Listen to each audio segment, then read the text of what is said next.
Est-ce que vous comprenez ça? Mais remarquez, frère,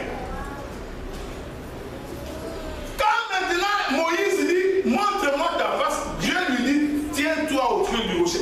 Prophétiquement, Dieu voulait dire à Moïse, pour que tu voies ma face, il faut que je meure d'abord et que je ressuscite. Sans quoi tu ne verras pas ma face.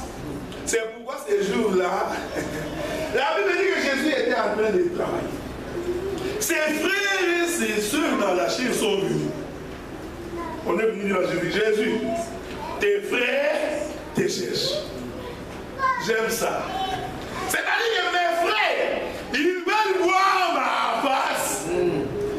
Est-ce que vous me suivez, frère? Les frères de Jésus, c'était Moïse. Écoutez-moi bien, écoutez. La prière était de voir Jésus. Maintenant, Jésus, au lieu de dire à ces gens, dites-leur que Jésus, écoutez ce que Jésus dit. Il dit, s'il y a un grand déblé qui tombe en terre, hey, mais Jésus, nous on te dit que mon frère t'appelle. Quel rapport avec les grands déblés qui va tomber à terre? Ils n'ont pas compris que pour voir Jésus, il faut d'abord que les grains de blé puissent tomber, mourir et ressusciter. Amen. Amen. C'est sûr, ils ont dit Jésus, toi qui es connu. Et on te cherche, il dit que quel rapport il y a entre aux armes d'Abilanga? Est-ce que vous comprenez? J'ai tellement de choses qui me viennent à l'esprit. Donc, ici, nous comprenons que les creux du rocher voulaient tout simplement dire que pour voir la face du Seigneur, il faut d'abord qu'il meure. Mais maintenant, remarquez, cet homme de Moïse est allé se lever sur le creux du rocher, mais il n'a pas vu Dieu. La Bible dit que Dieu ne l'a montré que les dos. Donc nous comprenons maintenant que Moïse qui se tient au creux du rocher, il représente deux peuples. Le premier peuple qui les voit de dos, qui est Israël. Parce que tu vois, c'est comme dans un mariage. Bon, je ne sais pas si vous vivez comment dans vos mariages. Parce que nous croyons que quand l'homme aime et qu'il sème l'amour dans la femme, l'homme peut rester calme, mais l'amour va troubler la femme. C'est pourquoi vous avez remarqué quand on drague une femme, c'est seulement au début qu'on la drague. Hein. Dès que la drague a marché, le reste là, ça a déjà marché. Est-ce que vous comprenez? Donc l'amour est déjà dedans. Maintenant on peut mettre les mains dans les poches. Je peux voyager, je sais que l'amour est là-bas. Est-ce que vous comprenez? Maintenant si tu veux faire souffrir la femme, tourne-lui le dos. Il n'y a rien de plus douloureux pour une femme que de lui tourner le dos. Est-ce que vous comprenez? Quand la femme est en amour et toi tu tournes le dos, elle va maigrir. Le Daïs, le régime, il le fera calmement, sans manger. Or, ces choses expliquent les choses de Dieu. C'est-à-dire quand Dieu détourne les dos, tu ne vis pas la parole. Voilà pourquoi David pouvait dire, Dieu, montre-moi ta face. Illumine ma face. Est-ce que vous comprenez? Maintenant ici, vous allez comprendre une chose. Quand la femme vient par derrière, cette femme représente tout un peuple qui a vu Jésus qui est des dos. C'est Israël. Mais remarquez, quand il touche, j'ai partagé ça avec mes Roger en Allemagne hier, tout avant-hier. La Bible dit qu'il a touché Jésus au pan de ses vêtements. C'est là-bas que Jésus a senti qu'une puissance est sortie. Est-ce que vous comprenez? Parce que prophétiquement, Jésus a senti qu'il est mort. Parce qu'il s'est déversé dans un corps. Or, pour que Jésus se déverse en nous, il doit mourir. Vous comprenez que je ne suis pas en train d'enseigner, donc je suis en train de courir pour que je puisse faire asseoir la chose. Parce qu'il faut encore tout un enseignement pour expliquer les bandes de vêtements. Parce que les bandes de vêtements, c'est ça les parvis. C'est en bas. Maintenant, quand il touche, Jésus sent. Frère, je vous ai dit que Jésus était au milieu des poules. Est-ce que vous comprenez? Souvenez-vous que l'arbre de la connaissance du bien et du mal était au milieu du jardin. C'était donc entouré des autres arbres. Voilà pourquoi les jours où Jésus a guéri un homme qui était aveugle, il lui pose la question, que vois-tu? Il dit, je vois des hommes comme des arbres. Est-ce que vous voyez ça? Il dit, tu vois quoi? Il dit, je vois les hommes comme des arbres. Nous étions au jardin. Mais lui était au milieu de cette foule. Maintenant, Jésus va faire un deuxième mouvement. Après qu'on l'ait touché par derrière, Jésus se retourne. Est-ce que vous voyez ça? Ici, au Beth Achito Bouganimine, cette femme devient l'église. Vous voyez? Quand elle a touché par derrière, c'était Israël. Mais quand elle reçoit la guérison, Jésus devait se retourner pour que cette femme voie sa face. Frère, quand tu rencontres Dieu, Dieu doit te montrer sa face. Je disais à des frères, frère, ce que je dis là est vrai. Un enfant de Dieu dans cette chair ici peut ne pas pécher. Ce que je vous dis là est vrai. Un homme à qui Dieu a montré sa face. Frère, je crois que le Seigneur délite. Amen. Gloire. Les causeries des péchés, on n'en parlera pas au milieu de nous. Oh non, le bien-aimé a déjà volé. Je ne crois pas à cet évangile-là. Je ne crois pas non plus à l'évangile des faiblesses. Tu pêches, supporter ma faiblesse.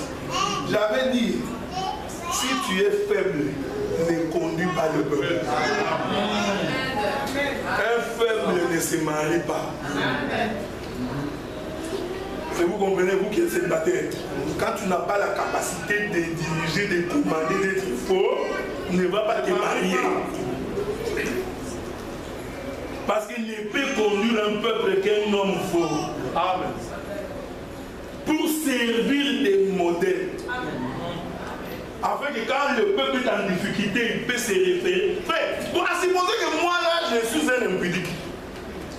Je couche avec les femmes de Dieu. Maintenant, si toi, tu as des problèmes avec ta femme, crois-tu que tu viendras me confier ces problèmes? Tu vas dire, voici moi un mangeur de brebis.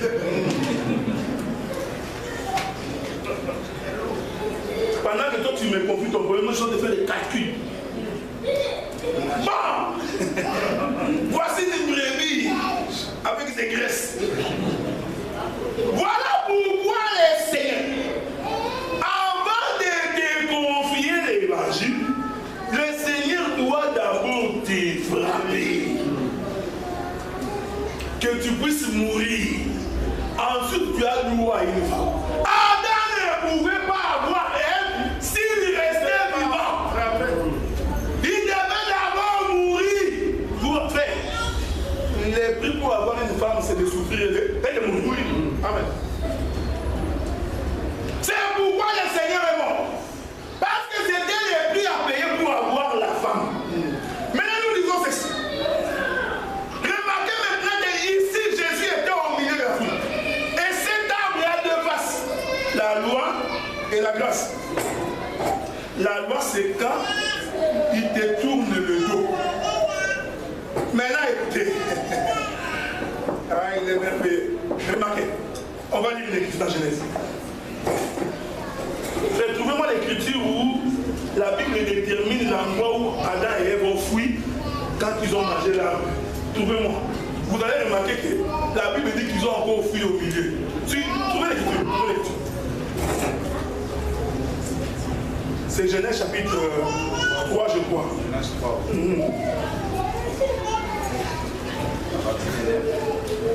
À partir de 7.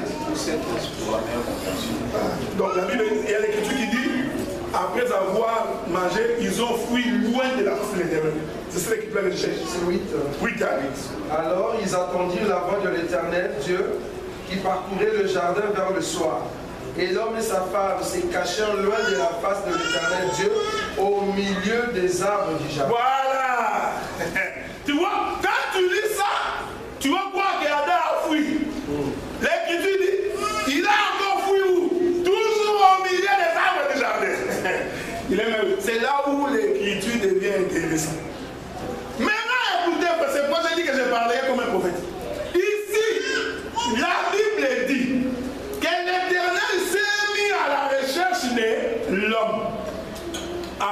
l'homme ait mangé. Techniquement, le Seigneur est venu dans la chambre, il n'a pas trouvé sa femme. Est-ce que vous comprenez? Parce que c'est ici qu'il parlait avec Adam, dans les deux versets. Mais quand l'Écriture dit qu'il s'est mis à les chercher, cela veut dire que le Seigneur est venu ici, il ne l'a pas vu. Est-ce que vous m'entendez? Or, Adam, après avoir mangé l'arbre de la connaissance du bien et du mal, prophétiquement, Adam s'est retrouvé dans le parvis. Parce que c'est au parvis que le peuple a mené le péché. C'est ici quand un homme est dans un état de péché, c'est ici qu'on venait sacrifier les animaux. Prophétiquement, c'est ici que Adam est venu se cacher. Dans le parvis. Maintenant, le Seigneur ici, il doit sortir pour venir chercher cet homme qui est dehors. C'est ici que j'explique Esaü. Oh, si tu es sorti, c'est une folie. Est-ce que vous me suivez? Ici, il est nu. Mais sa femme est dehors. Dans un état de péché. C'est ici que j'explique la deuxième nudité d'Adam, qui est différente de la première nudité. Ici, c'était la révélation. Ici, ça devient l'état de péché. Est-ce que vous comprenez? Ici, maintenant, cette nudité n'a pas la même signification que la première nudité. Maintenant, remarquez. Dieu, dans cette nudité, il ne peut pas sortir pour venir chercher l'homme. Parce que si Dieu sort nu, c'est un scandale. C'est la folie. Ça devient compliqué.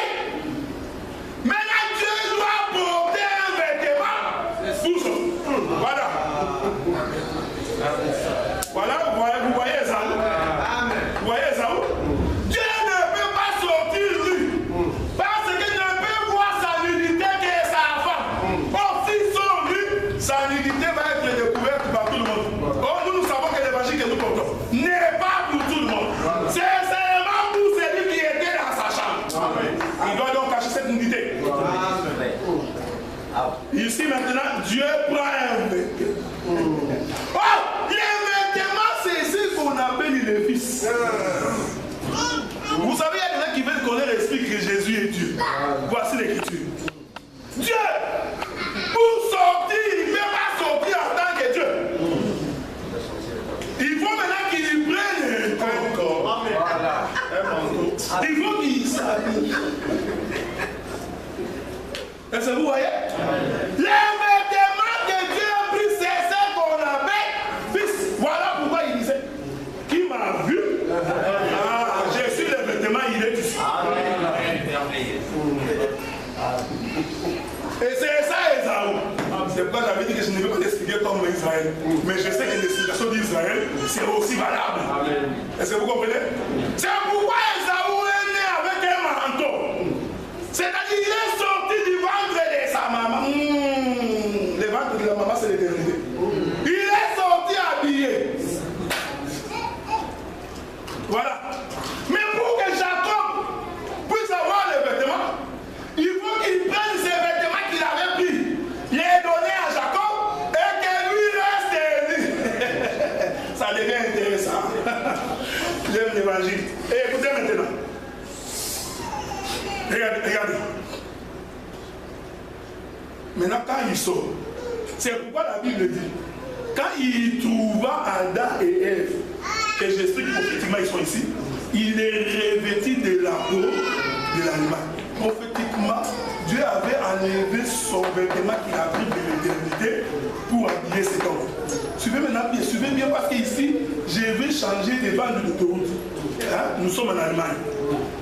Donc ne prends pas la dernière bande, parce que c'est 200 km à l'heure. On risque de t'éclabousser, tu vas mourir. Maintenant, remarque.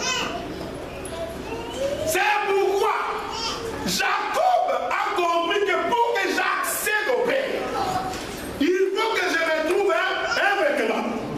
La maman, il prend la peau de la chèvre, il habille Jacob. Maintenant, quand Jacob se présente devant le Père savait que c'était Jacob. Il a dit, viens d'abord que je sente ton odeur. Ce que le Père recherchait, c'était l'odeur du Fils. Ésaü. Parce que c'est à Ésaü que le père avait dit, apporte-moi le génie. Donc le père s'attendait à sentir l'odeur d'Ésaü. Maintenant quand Jacob se présente et a porté la peau de la chèvre, nous comprenons que Ésaü était un animal. Maintenant, quelle est l'écriture qui me pousse à dire ça? C'est encore le prophète Ésaïe. Ésaïe dit ceci. C'est maintenant que j'explique les déshabillements de Dieu ici. Ésaïe dit, il était miouette comme une brebis devant ceux qui l'attendent. Ah. On va lire l'écriture. Disons cette écriture-là. Je crois que c'est Ésaïe 53. Voilà. Ésaïe 53. On va lire l'écriture. Je crois que c'est à partir du verset 7. La Bible dit ceci. Commençons à partir du verset 5. Mais il était blessé pour nos péchés, brisé pour nos iniquités. Le châtiment qui nous donne la paix est tombé sur lui. C'est par ces meurtrissures que nous sommes guéris. Nous étions tous errants comme des brebis, chacun suivait sa propre voie. Et l'Éternel a fait retomber sur lui l'iniquité de nous tous. Il a été maltraité et opprimé. C'est ici que vous allez voir la chicotte de Dieu, hein, quand Dieu frappe. Isaïe le dit. Il a été maltraité et opprimé. Il n'a point ouvert la bouche, semblable à un agneau qu'on met dans la boucherie, à une brebis miouette devant ceux qui l'attendent. Est-ce que vous voyez? Donc, ici, Esaïe, quand il voit Jésus sur la croix, il ne le voit pas comme nous le voyons. Il le voit comme un animal à qui on enlève le bois. Vous comprenez? À qui on enlève les manteaux. À qui on enlève les habits. C'est Esaïe qui dit. Esaïe, quand il regarde Jésus à la croix, parce que si vous continuez, vous voyez, la Bible dit que non. C'est comme si on l'a fait. Pourtant, la Bible même confirme que nous l'avons considéré comme étant puni de Dieu. C'est là où j'ai expliqué la chicotte. C'est Dieu qui les punissait. Mais Esaïe nous explique que, en fait, sur la croix, on était en train de déshabiller Jésus. Est-ce que vous voyez? Il dit comme une brebis devant ce qu'il attend. Donc, tondre, c'est couper le poil. Vous comprenez? Prophétiquement, on était en train de l'enlever le vêtement. Voilà pourquoi à la croix, il est mort nu. Pas avec une couche comme les films des Pakistanais nous montrent. Cette unité-là, maintenant, c'est l'humiliation pour que nous puissions avoir un vêtement. Lequel vêtement va nous permettre de rentrer? Regardez maintenant. C'est pourquoi quand Ésaü s'est présenté devant le Père, qu'est-ce que le Père dit? Il dit, viens d'abord que je sente ton odeur. Quand Jacob s'est présenté, il dit, viens que je vous dis, quand il a senti l'odeur, c'était l'odeur d'Ésaü.